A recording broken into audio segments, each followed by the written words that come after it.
नमस्कार दोस्तों, स्वागत है आपका अपना यूट्यूब चैनल टुडे एग्जाम पर। दोस्तों आज है आपका 30 जनवरी 2023 और आज आपका एसएससी जीडी का एग्जाम था।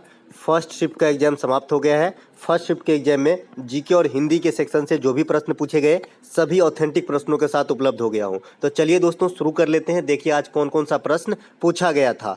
यहाँ पर एक प्रश्न पूछा गया था, ब्रेबर्न स्टेडियम कहाँ स्थित है। देखिए मैंने कल ही बात किया था कि कलिंगा स्टेडियम और बिरसा मुंडा स्टेडियम जो है आपका उड़ीसा में है।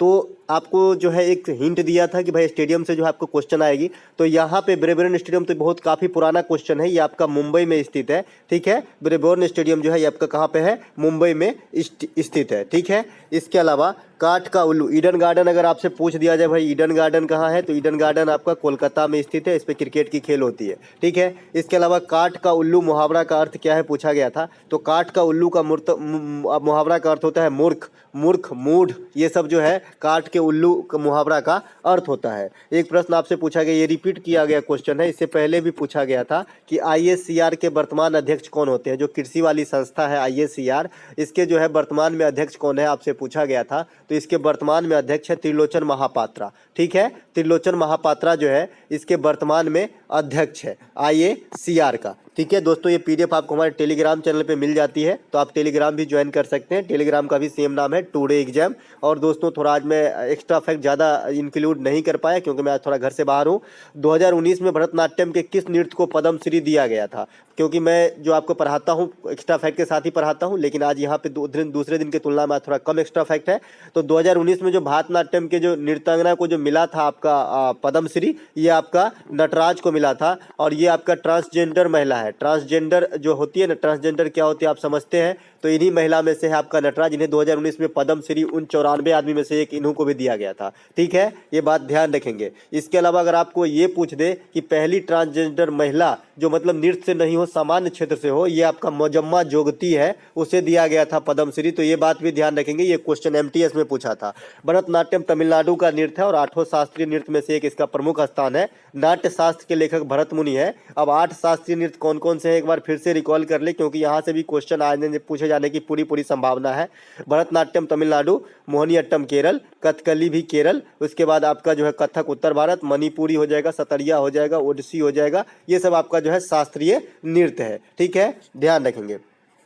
इसके अलावा एक प्रश्न आपसे पूछा गया, भारत के जो है प्रथम ओलंपिक में ध्वजवाहक कौन थे। देखिए ध्वजवाहक की जो शुरुआत हुई आपकी 1920 वाली ओलंपिक से हुई है। इससे पहले ध्वजवाहक वाला जो फैसिलिटी था ओलंपिक के अंदर नहीं था। तो जो 2020 की ओलंपिक हुई थी उसमें भारत के तरफ से पुरमा बनर्जी जो है ये एथलेटिक्स थी, तो उस समय के ध्वजवाहक का काम की थी।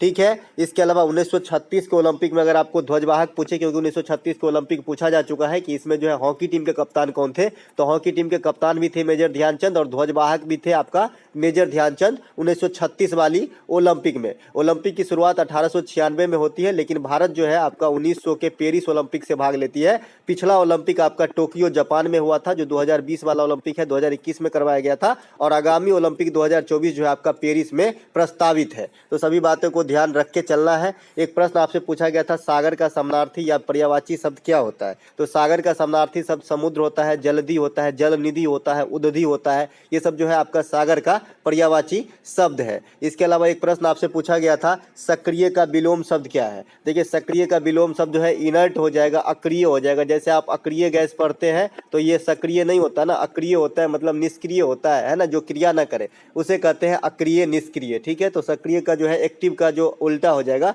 डिसएक्टिव हो जाएगा, डिजेबल हो जाएगा, यानी इनर्ट हो जाएगा। सरहुल कहाँ का त्योहार है। कोई बच्चा बोल रहा है कि सरहुल पूछा था, कुछ बच्चा बोल रहा है कि सागा दावा पूछा था। बहरहाल इन दोनों में से कोई भी पूछा होगा, मैं दोनों को जो है आपको पीडीएफ के थ्रू बता दिया हूँ और एक्स्ट्रा फैक्ट में बता दिया हूँ। सरहुल जो है ये आपका झारखंड में की जाने वाले जनजातीय त्यौहार है। झारखंड के और भी त्यौहार है, जैसे कर्मा है, छऊ है, जट जटिन है, ये सब भी झारखंड में किया जाता है। सोहराई है, सोहराई एक त्यौहार भी होता है झारखंड के अंदर, और सोहराई खोबर पेंटिंग भी होती है झारखंड के अंदर।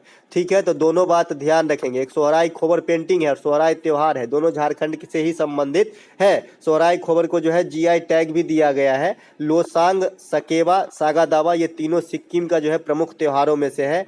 हॉर्नबिल जो है ये नागालैंड के जो है प्रमुख त्योहारों में से है। मोपीन, सोलुंग, ये सब जो है आपका अरुणाचल प्रदेश में मनाई जाने वाली प्रमुख त्यौहार है। साथ साथ अरुणाचल प्रदेश में जो है लोसार भी हो जाएगा, क्योंकि वहाँ भी बौद्ध धर्म के लोग रहते हैं, और जहाँ जहाँ बौद्ध धर्म के लोग रहते हैं वहाँ जो है आप लोसार त्यौहार टिक कर सकते हैं, कोई दिक्कत नहीं है। अरुणाचल प्रदेश, हिमाचल प्रदेश, लद्दाख वगैरह। सिमगो जो है, साओ जोजाओ जो है, ये आपका गोवा का है। गोवा का एक और फेस्टिवल होती है, आम्र फेस्टिवल होती है। मांडू महोत्सव आपका मध्य प्रदेश का होता है। माच नृत्य अगर आपसे पूछे तो ये भी मध्य प्रदेश का है। इसके अलावा हेमिस त्यौहार जो है आपका लद्दाख में होता है। पुष्कर महोत्सव जो है आपका जम्मू एंड कश्मीर में होता है।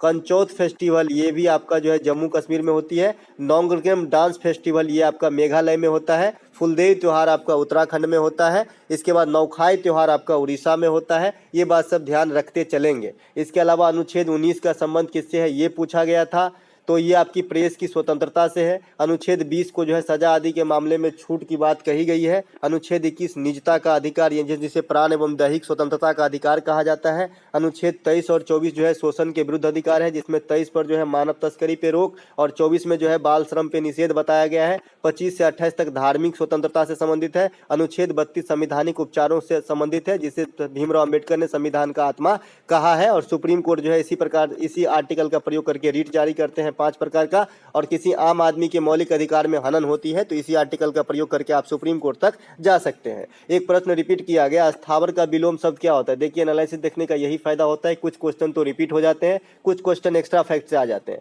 तो स्थावर का विलोम शब्द जो है आपका जंगम होता है। वैसे हिंदी के लिए टेंशन नहीं लेना, हिंदी एकदम ईजी पूछा जा रहा है। एक प्रश्न पूछा गया कि साल 2022 तक नीति आयोग के अध्यक्ष कौन थे? तो प्रधानमंत्री मोदी। क्योंकि मैं नीति आयोग के बारे में कल जो मैं अपने तरफ से वीडियो दिया उसका एक एक पोस्टमार्टम कर दिया, शुरुआती से लेकर अब तक, है ना। और मैंने ये भी बताया था कि प्रथम उपाध्यक्ष और प्रथम सीईओ भी याद रखना है। पीडीएफ में भी देख लीजिएगा अगर विश्वास नहीं हो रहा है तो भाई नीति आयोग के अध्यक्ष कौन होते हैं? पीएम होते हैं। तो 2022 में क्या, ये 2014 यानी जब से नीति आयोग बना है तब से अध्यक्ष पीएम ही रहा है, यानी नरेंद्र मोदी ही रहा है, क्योंकि दूसरा कार्यकाल चल रहा है। उपाध्यक्ष सुमन कुमार बेरी है वर्तमान में, और सीईओ जो है परमेश्वरम है। इससे पहले उपाध्यक्ष कौन थे? तो राजीव कुमार थे, क्योंकि क्वेश्चन का फॉर्म चल रहा है कि इससे पहले कौन थे। और अमिताभ कांत जो है इससे पहले जो है आपका ये थे, क्या बोलते हैं, सीईओ। इसके बाद प्रथम उपाध्यक्ष कौन थे? तो अरविंद पनगड़िया। और प्रथम सीईओ कौन थे? तो सिंधु श्री खुल्लर। स्थापना की बात करेंगे तो 2015 में होती है। किसका स्थान लेता है? तो योजना आयोग का स्थान लेता है आपका नीति आयोग। इससे एक प्रश्न पूछा गया। इसके अलावा एक प्रश्न पूछा गया था कि भारत में नियंत्रक एवं महालेखा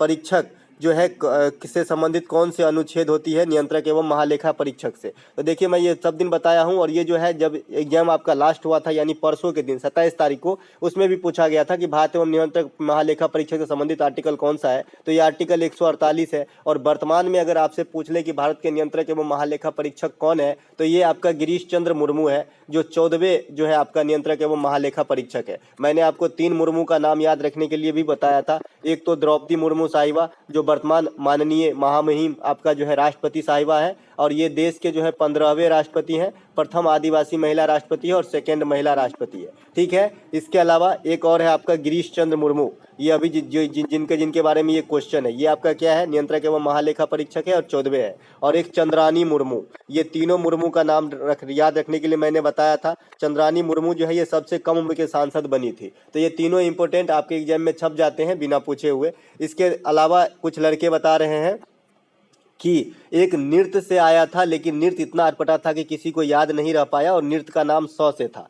तो फिलहाल कोई भी हो, मैं थोड़ा सा यहाँ पे नृत्य का जिक्र कर लेंगे। जैसे मान लीजिए कि कलबेलिया है, तो ये आपका राजस्थान का हो जाएगा।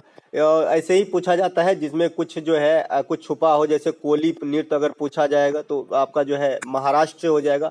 फुगड़ी वगैरह पूछा गया होगा तो ये भी महाराष्ट्र से होगा। बोलता है कि 100 से इंडिंग था, ठीक है। तो 100 से इंड त्रिशूर पूरम अगर ऐसा कुछ हो तो ये महोत्सव जो है आपका केरल में मनाया जाता है। इसके बाद नृत्य से जो है आपका अब तो क्वेश्चन नहीं है, अगर आपको पता हो तो मुझे जो है कमेंट करके बता सकते हैं कि कौन सा क्वेश्चन पूछा गया था। तो दोस्तों, और ये जो सारे के सारे पीडीएफ आपको हमारे टेलीग्राम चैनल पे मिल जाती है, और जो मैं अपने तरफ से वीडियो बनाता हूँ वो भी जो है आपको टेलीग्राम चैनल पे पीडीएफ मिल जाती है रिवाइज के लिए। तो टेलीग्राम चैनल भी आप ज्वाइन कर सकते हैं। टेलीग्राम चैनल का भी नाम जो है सेम ही है, टुडे एग्जाम, और आपका लोगो भी जो है कलाम साहब का ही लोगो है, जो आप हमारे मेन चैनल का लोगो है वही टेलीग्राम चैनल का भी लोगो है। तो दोस्तों, मिलेंगे एक नए वीडियो में। अगर आपको अच्छा लगा हो तो लाइक कीजिएगा, और हो सके तो अपने दोस्तों के बीच शेयर भी कर सकते हैं ताकि औरों तक पहुँचे, है ना।